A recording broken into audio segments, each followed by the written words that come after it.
Okay, what we're going to go through today is contract entry. We're going to do a direct ship. So let's go ahead and start with the purchase contract to the Andersons, right?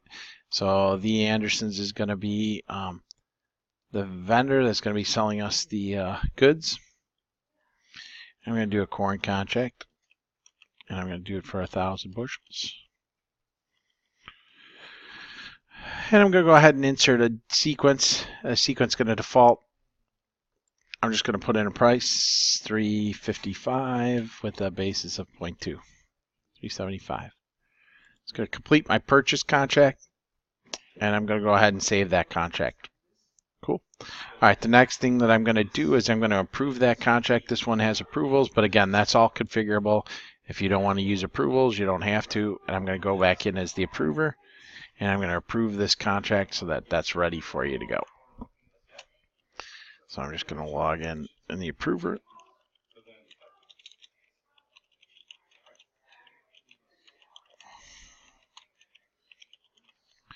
All right, so it's going to log in as the approver. I'm going to go to my notifications, which is going to show, oh, I have transactions to approve. I'm going to go ahead and click that and say approve that transaction and save it off. Now, after that transaction is approved, that's going to be ready to be actually used on a direct shipment. So I'm going to go ahead, close that contract. Next thing I'm going to do is I'm going to create a sales contract. So I'm going to go ahead and create a new contract. I'm going to use the corn sales template. The corn sales template actually just fills out things quicker for me so that I don't have to go in and actually process every single piece of information. So it's going to default the price, like the priced contract, and other information about the contract, such as the salesperson and the contract text. That way I don't have to go and do each of those things. Now I'm going to go ahead and insert a line sequence, and I'm going to hopefully sell it for more than what I bought it for, which I've successfully done. So I'm going to go ahead and increase the basis on that. I'm going to go ahead and save that transaction, right? So now I've saved that. And I'm going to go ahead and save my contract, and I'm set. And do I want to submit this one for approval? Yes. So now I've actually entered two contracts. I submit them for approval. I'm going to reload my approval screen here as the approver function. I'm going to go ahead and save that. Now I've got my two contracts in and approved, right? So from there, the contracts are approved. I'm going to go into logistics. I'm going to create a load for these. Now I can go into the load shipment. I'm going to create a new load shipment. And I'm going to go ahead and pick those two contracts and hook them up. So this is going to be what type of shipment? This is going to be a shipment, and it's going to be a direct ship or drop ship.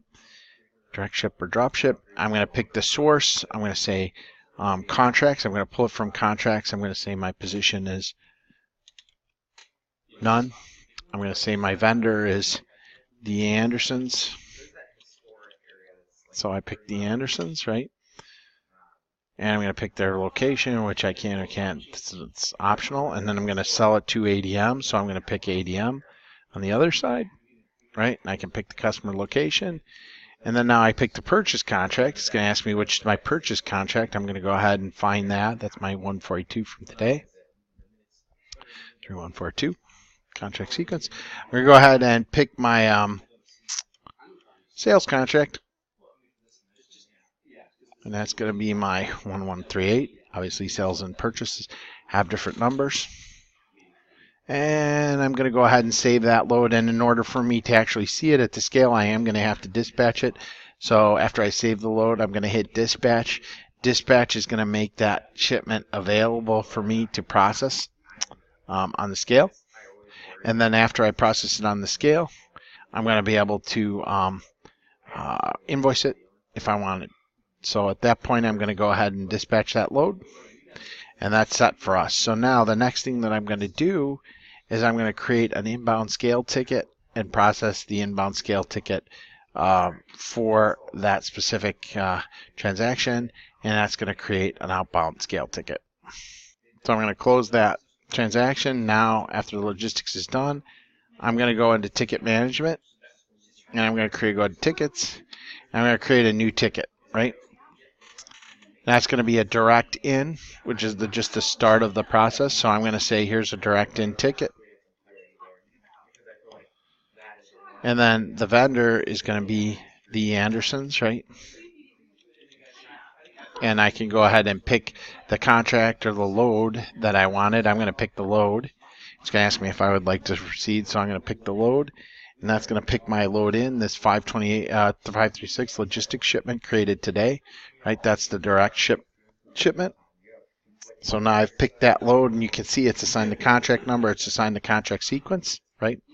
So I'm going to go ahead and I'm going to put in the gross weight of this. So I'm going to say it's 80,000 pounds on the truck and then 20,000 on the offset, right? And then now from that point, I'm going to save that load. And I'm going to go ahead and distribute that load. Now that's going to say, that's basically saying I want to actually put in my location. I'm just going to not put in a location. I can say which storage location I'm putting that to or not. That's going to go ahead and process the transaction and create my distribution for the other side of the ticket. So that's created my direct in. It's also created my 119B, which is my direct out ticket, right?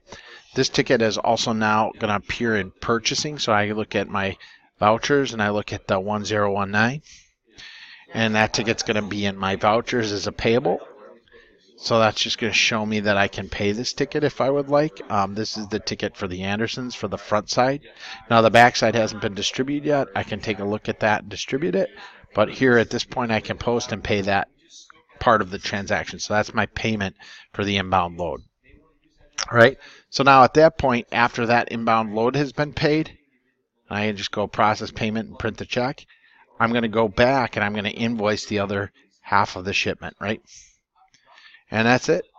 So, like at this point, I'm just clearing the accounting, and I'll continue to do that to show you how that looks. But this is going to generate the check and the settlement sheet for that vendor, which I can print maker, and this will actually go straight to the, straight to the printer and be ready to go. And this is going to print the actual settlement sheet, so I can close out of those once I'm done with them. Close out of there. Now at this point, I've got the 1019B to distribute ticket-wise, and I'm done. So I go into ticket management, I go into tickets, I find the 1019B ticket, which is right up the top, or I could look at my outbound loads. I'm going to go right pick tickets, pick the 1019B, and from there I can distribute that ticket, right? So that's just the point of distribution, and that's what's going to go ahead and create the invoice. So from that point, I'm set. That's the process in about 10 minutes. Hope that made sense to you. Let me know if you have any questions. Again, that's created my distribution, which has created my invoice, and I'm ready to roll from that perspective. So that's it.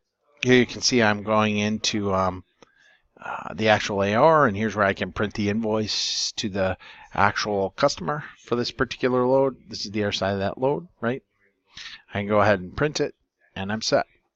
So basically that's the end. It's the end of the game, and I hope that worked out well for you.